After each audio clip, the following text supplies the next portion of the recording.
मन से, काया से, वाणी से भोगों में लिप्त रहने वाला जीव कभी भी अपना उद्धार नहीं कर सकता।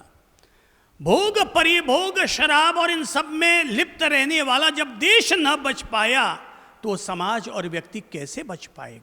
अगर बाहर के योद्धा आए आक्रमण करने के लिए लगे और हम अगर भोगों में परिलिप्त रहे तो हम तो पुरुष होते हुए भी नपुंसक हो गए और हम उनका सामना न कर पाए जो भी भोगों में लिप्त हुए थे।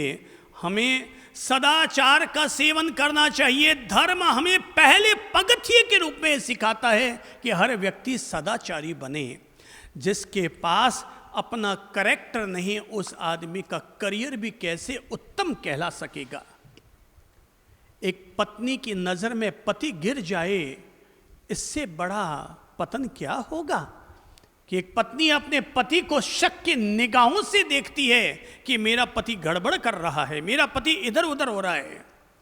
यानी कि हमने अपना आचार ही अगर खो दिया, दुराचार का अगर हम लोग सेवन करने लग गए, व्यभिचारी अगर हम बन गए, तो एक बात तो तय है, कोई व्यक्ति कितना भी भोग परिभोग कर ले, 90 साल का डोकरा हो जाए, तब भी आदमी परितृप्त होकर मरे, ये कोई गारंटी नहीं है। अब होता ये है, एक व्यक्ति 80 साल का हो गया तो कहता है साहब मैंने अपने आप को भोग परिभोग से मुक्त कर लिया। तो मैं कहता हूँ पत्नी, बोले साहब उन्होंने तो मरियाना 10 साल हो गया। तो अब भाई करोगे क्या? पत्नी है, पति है, तब भी हमने ये प्रण कर लिया अब मेरी उम्र दादाजी होने जितनी हो गई, अब मैं 60 वर्ष का हो गया, अब मेरी दादा की, नाना जी की उम्र हो गई, अब मैं अपने आप को भोगों से बाहर निकालता हूं। दूसरे के साथ तो व्यभिचार नहीं करना चाहिए, पर स्वपति या स्वपत्नी होते हुए भी एक उम्र आने के बाद अपने आप को उन भोगों से बाहर निकालो। केवल योगियों के सानिध्य में ही मत जाओ, खुद अपना जीवन भी योग में बनाओ। 60 के बाद तो 60 तक हो गया, 25 साल तक कॉलेज गए थे, वहां तक हमने एक अपनी लाइफ जी, एक 50 साल की उम्र जी ली, 60 साल की उम्र जी ली, उसके बाद तो हमने एक लाइफ को एक नया अंकुश लगाया। अब हम अपने आने वाले समय को भोग के लिए नहीं बल्कि योग के लिए समर्पित करेंगे।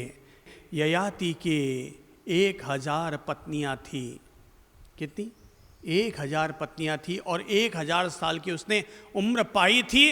पहले 100 साल की उम्र में उसके 100 पत्नियां थी। मृत्यु आई थी लेने के लिए, पर ययाति राजा गिड़गिड़ाया और कहने लगा भाई अभी जीने का आनंद पूरा नहीं ले पाया, मौत तुम मेरी बदले में किसी और को ले जाओ, तब हो सकता है मौत बड़ी लगी होगी। मैंने ये कहानी सुनी है, पर कहानियां जब मैं कहता हूं तो मैं फिर कह देता हूं, कहानी की सत्यता पर मत जाओ, कहानी के पीछे रहने वाली प्रेरणा पर जाओ कि वो हमें क्या सिखाना चाहती है, वो हम जरूर सीख लें। और ययाति बोले कि तुम मेरे बदले में मेरे किसी एक और बेटे को ले जाओ, मौत बोली रही होगी, बोले ठीक है मुझे तो किसी को लेके जाना है, तुम नहीं तो तेरा बेटा आ जाए। और बेटा मर गया, उसको फिर नई 100 साल की जिंदगी मिल गई, तो पुरानी रानियां तो खत्म, नई 100 रानियों का कोटा वापस चालू हो गया। अब फिर 200 साल जी लिए, फिर मौत आई होगी, फिर राजा ने कहा भाई अभी कहां जीने का मजा आया, तुम तो किसी और को ले जाने से राजी हो जाते तो उसे ले जाओ।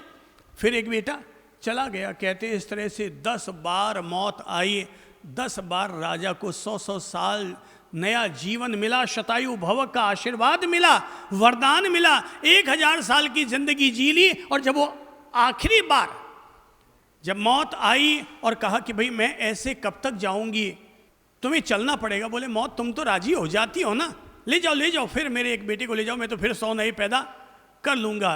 बेटा मौत की तरफ बढ़ने लगा, पर इस बार बेटे ने पिता से कहा पिताजी आप नहीं जानते मुझे, पर मैं आपको बता दूं, मैं ही आपका वो बेटा हूं जो अब तक 10 बार आपके लिए अपनी ज़िंदगी कुर्बान कर चुका हूं। पर इस बार जब मैं जा रहा हूं तो मुझे यह हमेशा यही लगता था कोई बात नहीं, अगर मेरे मरने से मेरे पिता को 100 साल की जिंदगी और मिलती है तो मैं पितृदेवो भव, मैं अपने पिता के लिए अपनी कुर्बानी देता हूं। मैं तैयार हो जाता था। पर इस बार जाते समय मैं आपसे केवल इतना सा पूछना चाहूँगा, पापा, मेरे पिता, केवल मुझे ये बता दो, आपने 1000 साल की जिंदगी जी, 1000 राजरानियों के साथ रहे, भोग परिभोग किया, पर मुझे जरा ये बता दो कि आप तृप्त हो गए? बोले नहीं बेटा, सच तो ये है, जब तुमने ये बता दिया कि 10 बार अब तक तूने ही मेरे लिए अपनी जान कुर्बान की है, तो मैं तुझे सत्य ये बताना चाहूँगा, अभी भी मेरा जीवड़ा उतना का उतना प्यासा है, अभी भी तृप्ति नहीं आई।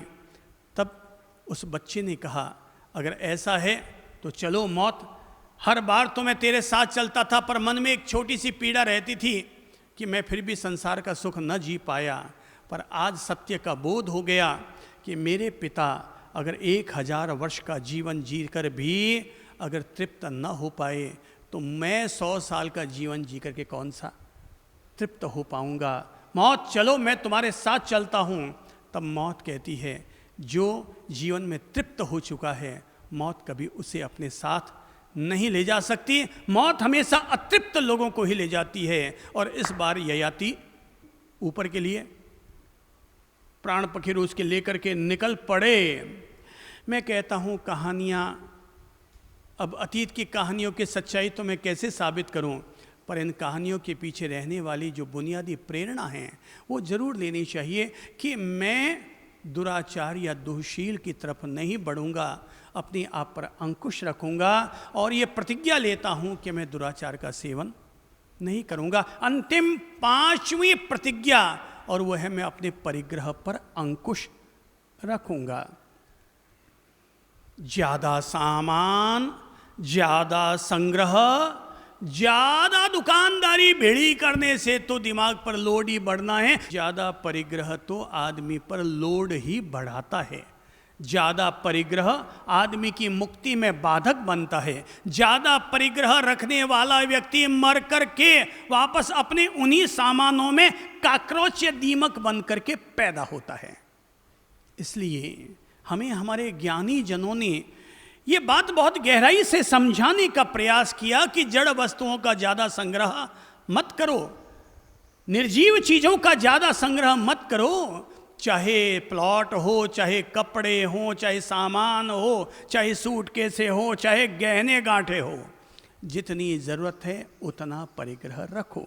परिग्रह परिमाण व्रत रखने की हम लोगों को इसलिए प्रेरणा दी गई है कि भाई मैं इतनी सीमा तक अपने पास धन रखूँगा, इतनी सीमा तक अपने पास वस्त्र रखूंगा, इतनी सीमा तक भोजन भी मैं इतनी सीमा तक करूंगा। मैं जब खाना खाऊंगा तो मेरी थाली में मैं इतनी सीमा तक ही द्रव्यों का ग्रहण करूंगा कि मैं खाना खाऊंगा। अगले ने बनाए 50 आइटम, उससे क्या मतलब है?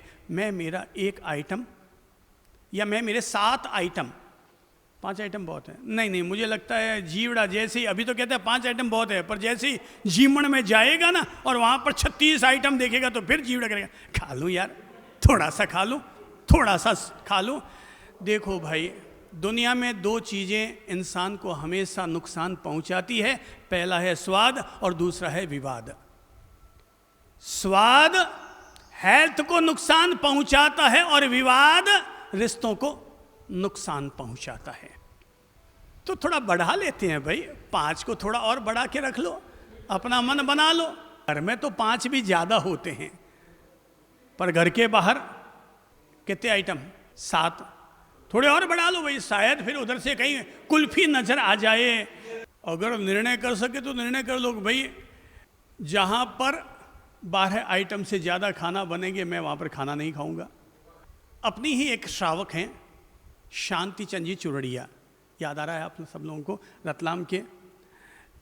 उनकी श्राविका चंद्रप्रभा माता जी तो अपने यहाँ महीनों आकर के माता जी महाराज की सेवा में रहते थे। तो उनका नियम क्या? पहला नियम, होटल में अगर शादी होगी तो मैं शादी में शरीक नहीं होऊंगा। उनके दोहिते की शादी हुई, वो बेटे इतने पक्के निकले कि जहाँ पर रात्रि में अगर जीवन होगा और होटल में अगर शादी होगी मैं शरीक नहीं होऊंगा। तो दोहिते की शादी थी। अब दोहिते की मम्मी यानी उनकी बेटी और वो जवाई तो सब बड़े थे, साहब हम तो हाई लेवल की शादी करेंगे। तो बेटे इतने पक्के निकले, शादी में 2000 लोग आए होंगे, पर वो अपने दोहिते की शादी में नहीं गए। मैं अपने नियम को नहीं तोड़ूंगा, तुम भले ही फालतू खर्चा कर लो, पर मैं कोई हालत में अपने लिए हुए नियम को नहीं तोड़ूंगा। इसे कहते हैं व्यक्ति ने परिग्रह पर अंकुश लगाया। परिग्रह पर, भोग परिभोग पर उसने अपना अंकुश लगाया। भाई यही है बुनियादी बात, यही है मोटी बात। अनावश्यक सामान भिड़े मत करो, अलमारियों में फालतू का टाड़ा भिड़ा मत करो, बर्तन फालतू के भिड़े मत करो। रसोई घर में जाओ और देखो फालतू के अटाड़े पड़े हैं, डालो ना, निकालो बाहर। कब तक उनको देख देख करके हाँ भरियोड़ है, हाँ भरियोड़ है। खाना तो भाई थाने बितरो बितो ये वापस, फिर क्यों घना भिड़ा कर करने आपा पर है, जीवड़े पर बोझ लादा। सीमित भोग परिभोग के साथ जो व्यक्ति अपने संसार का सेवन करता और संसार में रहता है, उस व्यक्ति का इस लोक में भी कल्याण है, परलोक में भी कल्याण है। तो 5 प्रतिज्ञाएं गुरु महाराज की प्रेरणा से हर व्यक्ति के जीवन में ग्रहण की जानी चाहिए। और हमारी ये 5 प्रतिज्ञाएं हैं, सब बोल लें, हम हिंसा नहीं करेंगे। दूसरी प्रतिज्ञा, हम झूठ नहीं बोलेंगे। तीसरी प्रतिज्ञा, हम चोरी नहीं करेंगे। चौथी प्रतिज्ञा, हम दुराचार का सेवन नहीं करेंगे। और 5वीं प्रतिज्ञा, हम परिग्रह पर अंकुश रखेंगे, अपने आप को लोभी लालची जीवड़ा बना करके, और अपने भव भ्रमण को खराब नहीं करेंगे। कितने लोगों ने आज ये मन बना लिया कि हम अपने भावी जीवन के लिए इन 5 प्रतिज्ञाओं को ग्रहण करते हैं और इनकी पालना की पूरी पूरी सजगता रखेंगे। हाथ खड़ा करके बताइए, कितने लोग अपनी तरफ से सजगता रखेंगे? पूरी पूरी सजगता रखेंगे। Very good, very good, very good. और भी देश में जो लोग हमें यहाँ से सुन रहे हैं, वे लोग भी हाथ जोड़कर अपने अंतर हृदय पर हाथ रख करके अपने मन में प्रतिज्ञाएं धारण करें। ये 5 प्रतिज्ञाएं व्यक्ति का कल्याण करने वाली है, व्यक्ति के लिए उत्तम शरण देने वाली है, व्यक्ति को उत्तम गति प्रदान करने वाली है। ये 5 प्रतिज्ञाएं व्यक्ति के लिए, डूबते व्यक्ति के लिए द्वीप का काम करेंगी, नौका से व्यक्ति को पार लगाने का काम करेगी। अब जो बीत गया हम उसके लिए तो चर्चा नहीं कर सकते, पर जो वर्तमान और भविष्य है हम उसके लिए अपने आप को प्रतिज्ञाबद्ध अवश्य कर सकते हैं। जिन्होंने भी ये प्रतिज्ञाएं ली है, प्रभु उनका कल्याण करे, ऐसी हमारे ओर से मंगल प्रार्थना है।